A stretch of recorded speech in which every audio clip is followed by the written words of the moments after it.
Day 21 of the Founder Memo, where I share a daily idea for your business. And today I want to talk about the idea of being naive.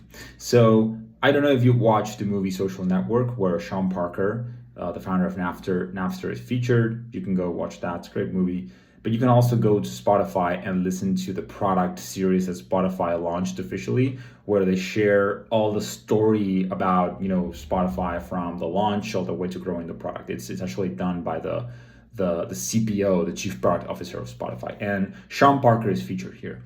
And I was listening to that and came with the insight that Sean Parker was extremely naive back in the late 90s and early 2000s when he was building Napster, because he literally thought that he could change the course of the music industry. He just thought that the music industry was completely broken, and that he, from his little bedroom, being pretty much no one, could entirely change how music was consumed through the internet.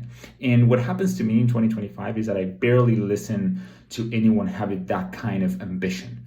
It sounds naive. When someone comes to you and says, this huge billion-dollar industry that has been working with this set of rules for the past whatever amount of decades is broken and I want to change it, that to me is like, wow, it sounds insane, And I think we're missing that a lot. We just don't have that level of naive thinking, and we need it a little bit more, especially today with AI and with the advancements of software development. You can create products much faster, much easier, and much cheaper primarily than 10, 20, 30 years ago.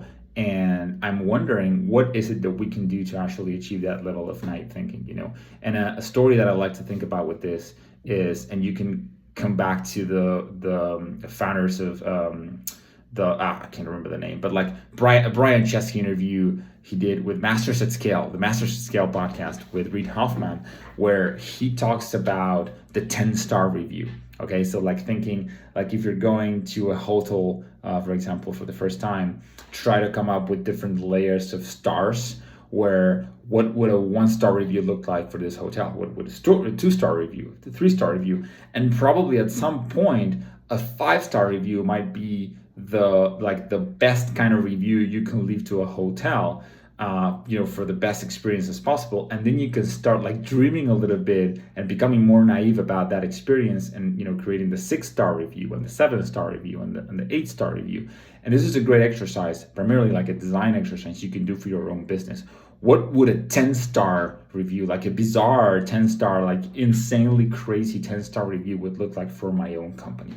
I don't know, a crazy 10-star review for an Airbnb or for a hotel is that I show up to the airport and Paul McCartney is waiting for me in a limousine with a bottle of champagne, and he's going to drive me himself, singing Beatles songs to the hotel.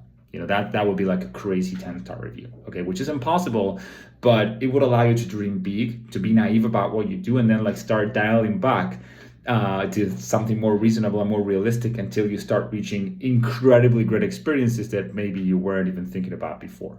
So this is a great hack and a little tool to become more naive in 2025, and hopefully will give you great ideas for your company.